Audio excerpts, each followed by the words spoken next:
Hi everyone, welcome back to WHU TV. My name is John, your host as always, and I hope you're doing well as I always do. This is the preview of West Ham's 7th home game of the 2021 Premier League season, where we welcome Brighton to the London Stadium on Wednesday night at 7:30 kickoff live on Amazon Prime. As always, this video is sponsored by the channel sponsor 3retro.com. Please click the link in the description below that will take you directly through to the West Ham section of their website, where you can purchase some really nice retro gear, guys, as you can see from the icon that's up here.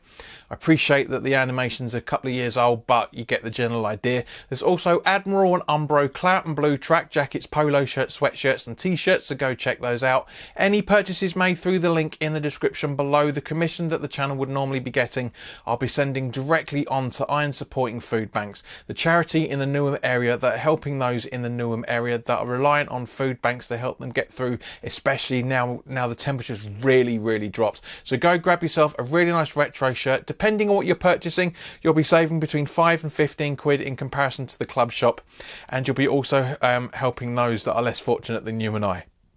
So of course it's always great to save yourself a few quid and do something nice for somebody else.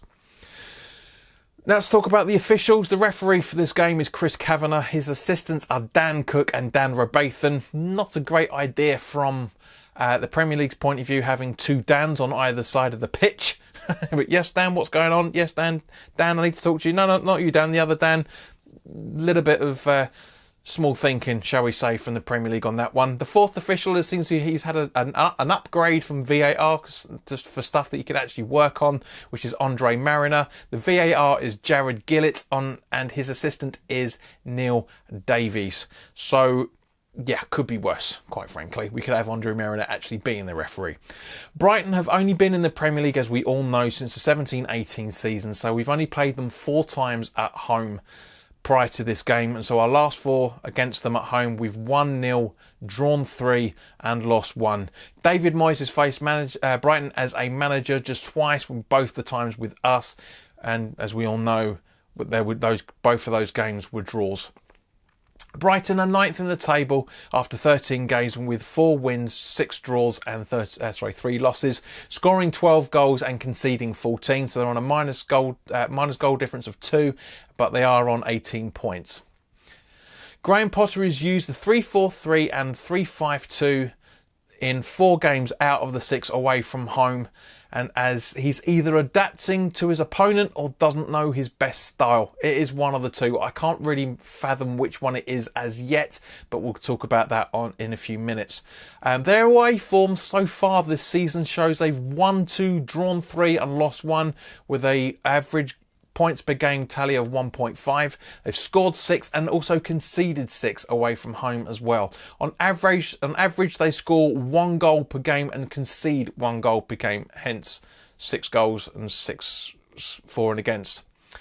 Their average goal match is 2 goals. They've kept 2 clean sheets, and they've also so they've kept 2 clean sheets, and also they have failed to score in 2 games as well. Their average possession away from home is 58%, and the average shots taken per game is 8.83, with an 11% conversion rate per game. 9.5 average fouls committed per game and 7.33 average fouls conceded. So, as we know, it can be quite tasty with Brighton, especially that they are one of the biggest monkeys we've got on our back since they came back to the Premier League. I want us to beat them. We should be beating them, and hopefully we will with this side. Put your comments in the comment section below, of course, at any point while you're watching this. Let me know your thoughts as I'm going. Brighton are very strong at stealing the ball from the opposition, so they're very good at intercepting, something I've been asking for a long time to see. With the City game that we just played, we did have some good interceptions there, but it's nowhere near enough, especially when we're coming up against a side like Brighton. They're also good at coming back from losing possessions, protecting their lead and their aerial duels as well, and they're very good at defending set pieces, but they are weak at finishing their scoring chances. As I said, so far they failed to score in 2 of the 6 games away from home, defending from counter attacks and also defending from long shots as well, for that matter. So again, we need to, as I said in the City preview, we really need to up our game, because I really want us to get this monkey off our back. I genuinely do. Brighton's highest goal scorer away from home so far is the forward we were linked to a couple of seasons ago. Neil Maupay has got 4 goals and 0 assists, and also their second highest goal scorer is Leandro Trossard, I should say, with 3 goals and 1 assist. So who to keep an eye out for even, other than these guys, of course. Duffy and Webster, as they lead their highest goals opportunity for aerial duels. There's Adam Lallana, there's Lewis Dunk, there's Gross, there's Welbeck even. You know, it's just most of the Brighton squad, they're not a shabby side in either sense of the imagination. But again, I'll come on to my thoughts about Brighton in a few minutes. PremierInjuries.co.uk show long-term injuries to 2 players, which is Danny Welbeck with a thigh injury and Stephen Alzetti, depending on how you pronounce it, with an ankle injury or ankle surgery. It looks like he's not going to be back until at least January. Now, given Potter's comments after the 0-0 draw against Leeds, I kind of hinted at it earlier that Potter either doesn't know his best formation, or he is amending his side depending on who their opponent is. But I do genuinely feel he's feeling the pressure. You know, he said that he was flabbergasted at the booze after a 0-0 draw at home. Well, that's all well and good, Graham, if you're only in the Premier League for the first couple of weeks. He's been in charge with Brighton for a long time. Yes, all right, Leeds aren't exactly the best of teams to play against. You know, they can be very, very tricky, as we've all found out. But at the same point, he needs to show a bit more emphasis, especially a lot of people are comparing him for the next England job if and when Gareth Southgate steps down or gets sacked, whichever way it's gonna take. So Potter needs to step up if he wants to keep that reputation going. I admire Graham Potter. I think he's got some very, very good tactics. You know, their strengths are showing exactly how good the side are, but at the same point, like us, they struggle with application by the looks of things. So we really, really need to make sure that we get, as I say, I can't stress this enough. Out of all of the teams that we've played so far in this is our 11th season in the Premier League, Brighton are the one we have to beat. We have to get that monkey off our back and keep us in contention for the top 6 finish that the majority of us are hoping we're going to do again. I said in the live watch along for the City game yesterday that I don't think we're going to finish 6th. I really don't think we will. I think we'll finish 7th. So even if it's going to be a top 8, we still Brighton are the sort of team that we really, really need to be beating. Now, over 1,000 of you over the last 4 weeks that have been viewing these videos but are not subscribed to the channel. So as always, guys, if you're enjoying the channel and you want to know more, and especially want to know when we're live for the watch-alongs, because the City watch-along we just had one person for about 10, 15 minutes, and everybody else piled in. So please, by all means, hit that subscribe button, hit the notification bell, sort out your notifications on whatever device you're watching the content on as well.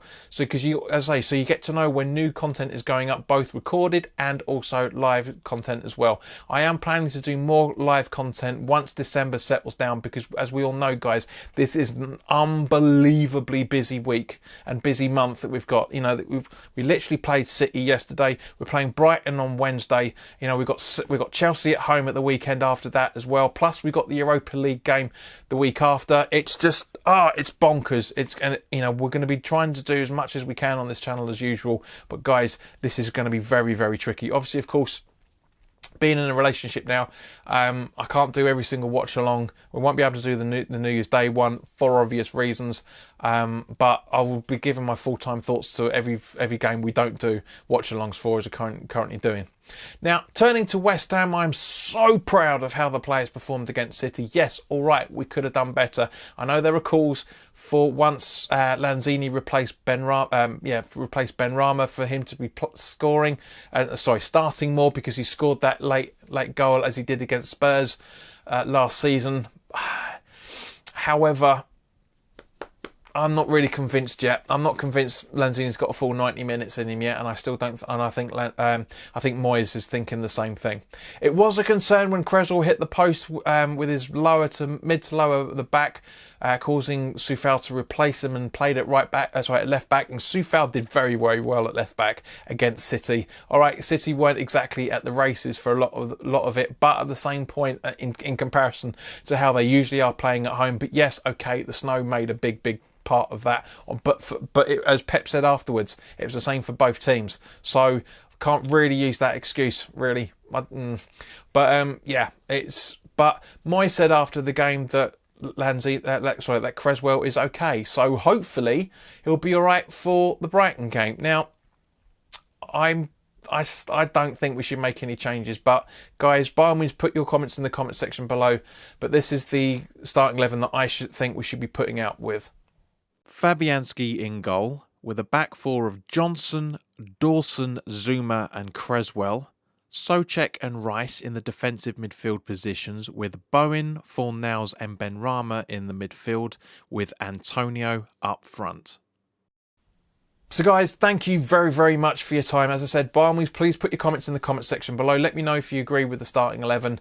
It might not necessarily be the formation. You know, if you want to swap a few players around here and there, by all means, go for it. Not a problem. Ain't got an issue with that at all.